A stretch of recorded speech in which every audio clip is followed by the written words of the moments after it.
न किंचित अविरिशम। सोकर उठा हुआ व्यक्ति सुषुप्ति अवस्था में अनुभव किया हुआ किसका? अज्ञान का। तो जागृत में बोल रहे मुझे कुछ पता नहीं, इसका मतलब अज्ञान का अनुभव किया। ये स्मृति है। स्मृति एव भवेत न अनुभव। स्पष्ट बता रहे, वो अनुभव नहीं है। न अनुमान, दोनों लेना, न अनुभव न अनुमिति। अनुमिति भी नहीं।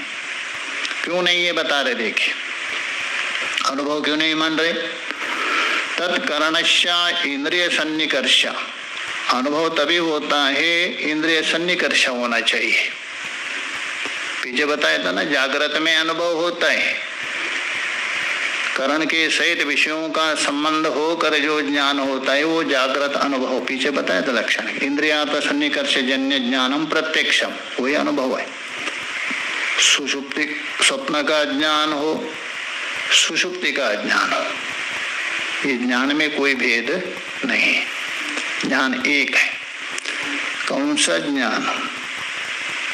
ये स्वरूपात्मक ज्ञान लेना, वृत्त्यात्मक ज्ञान नहीं लेना, वो तो बदलता है। यदि भी वृत्ति ज्ञान है ही नहीं है, ज्ञान की उपाधि होने से वृत्ति को ज्ञान मान लिया, वो टिकने वाला नहीं।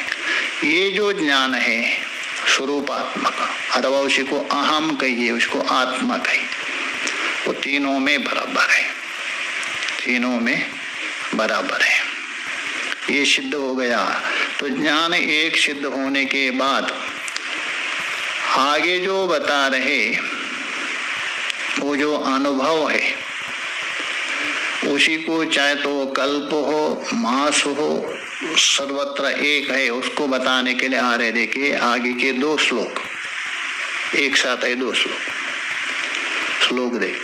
तस्य अनुभवस्य स्वविषयाद अज्ञानाद भेदः बोधांतराद अभेदाच्च। अभी आपने सुषुप्ति में ज्ञान है, अनुभव है, ये सिद्ध किया। अभी सुषुप्ति में दो हो गया आपका, एक अज्ञान, एक अज्ञान का ज्ञान। जागृत में घट घट ज्ञान, पट पट ज्ञान, स्वप्न में भी विषय ज्ञान। यहाँ विषय हो गया कौन? अज्ञान। यहाँ विषय हो गया अज्ञान। अभी यहाँ जो सुषुप्ति में आपने अनुभव किया था जो अज्ञान है, उससे ज्ञान भिन्न सिद्ध कर रहे। जैसे जागृत में घट का ज्ञान हुआ, वो घट से ज्ञान क्या है?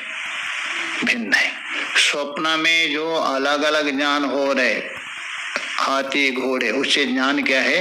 भिन्न। वही सही सुषुप्ति में भी जिसका ज्ञान हुआ आपको, किसका? अज्ञान का, उससे ज्ञान भिन्न है, ये सिद्ध कर रहे। उसके बाद ये ज्ञान चाहे तो वर्ष पर्यंत हो, एक ही सिद्ध कर रहे। देखिए इसके लिए बता रहे स्व विषयात, स्व बोल तो अनुभव विषया, तस्य अनुभवस्य, तस्य बोल तो जो अनुभव कर रहे हैं ना सुषुप्ति में, सुषुप्ति में आपको अनुभव हुआ है, उसके लिए युक्ति भी दिया, स्मृति के द्वारा सिद्ध किया था। वो जो अनुभव विषय, अनुभव का विषय कौन है? अज्ञान। सुषुप्ति में जो आपने अनुभव किया था, उस अनुभव का विषय कौन था? अज्ञानात् भेदम, वो अज्ञान से भिन्न है। अर्थात सुषुप्ति में जो अनुभव किया अथवा सुषुप्ति का जो ज्ञान है, उस ज्ञान का विषय हो गया कौन? अज्ञान। उस अज्ञान से वो भिन्न है। कौन? अनुभव कहिए ज्ञान।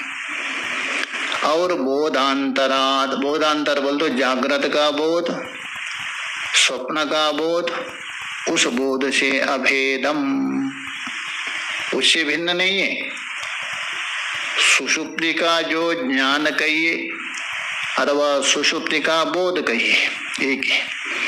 अच्छा, सुषुप्ति में बोध हो गया, सुषुप्ति में ज्ञान हुआ, उस ज्ञान का विषय कौन? अज्ञान। उस ज्ञान, अज्ञान से वो ज्ञान भिन्न हो गया।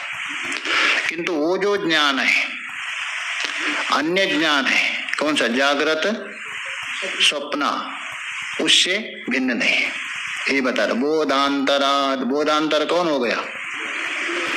जागृत और स्वप्न, वही है ना बोधांतर। पहले दो सिद्ध किया था ना, उसी को लेना। उससे क्या है वो? अभेदम। कौन? सुषुप्ति में जो बोध हुआ था वो लेना, अज्ञान नहीं लेना, सुषुप्ति का ज्ञान। तो कहने का मतलब सुषुप्ति में आपने अज्ञान का अनुभव किया था अथवा अज्ञान का बोध हुआ था।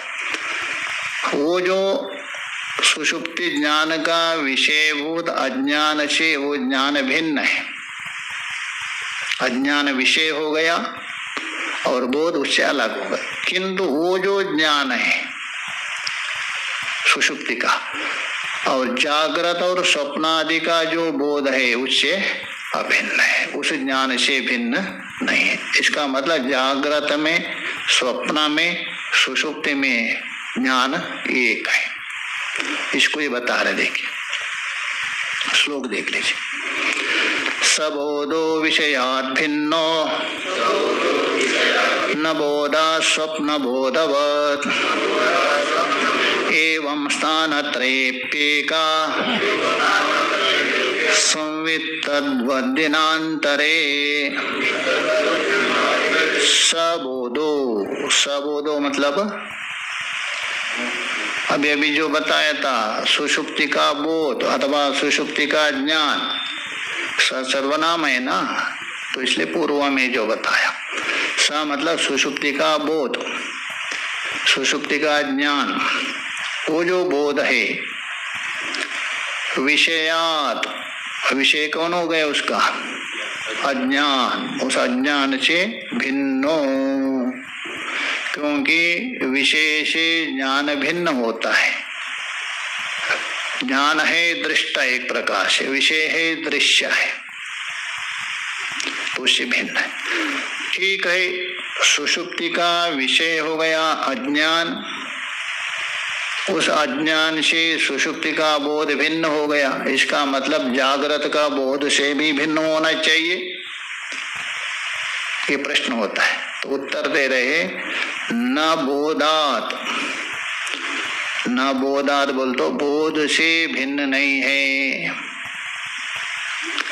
अर्थात जागृत आदि जो बोध है ना उससे भिन्न नहीं है। कैसा? स्वप्न बोधवत, पीछे बताया था ना, जैसा स्वप्न का बोध जागृत बोध से भिन्न नहीं है, वैसे ही सुषुप्ति का बोध भी जागृत आदि बोध से भिन्न नहीं है।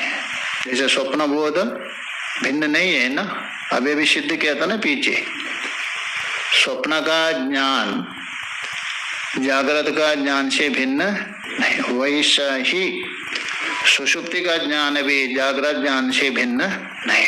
कहने का मतलब तीनों अभेद है। अनुमान सिद्ध करेंगे, टीकाकार बताएंगे। ये अनुमान है, स्वप्न बोधवत दृष्टांत है।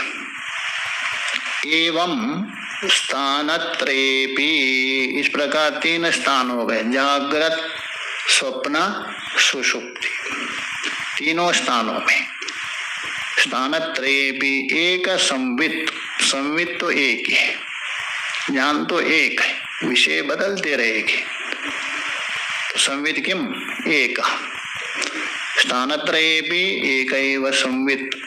चलो मान लिया जागृत स्वप्न सुषुप्ति ये तो एक दिन का हो गए ना, 24 घंटे में होने वाली है ना सारी, उसमें एक हो सकता, दूसरा दिन का तो अलग हो गया ना। आज जागृत, आज के स्वप्न और आज के सुषुप्ति, ये तो आपने एक सिद्ध किया। कल जो जागृत आदि में होने वाला स्वप्न सुषुप्ति वो भिन्न होगा, ये प्रश्न करने वाला उत्तर दे रहे।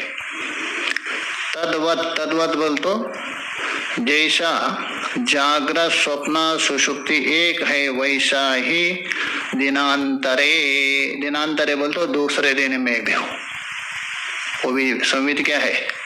एक है।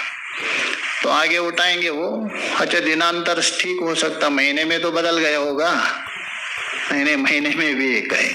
चलो महीने में एक हो तो वर्ष में तो बदल जाएगा, वर्ष में भी एक है।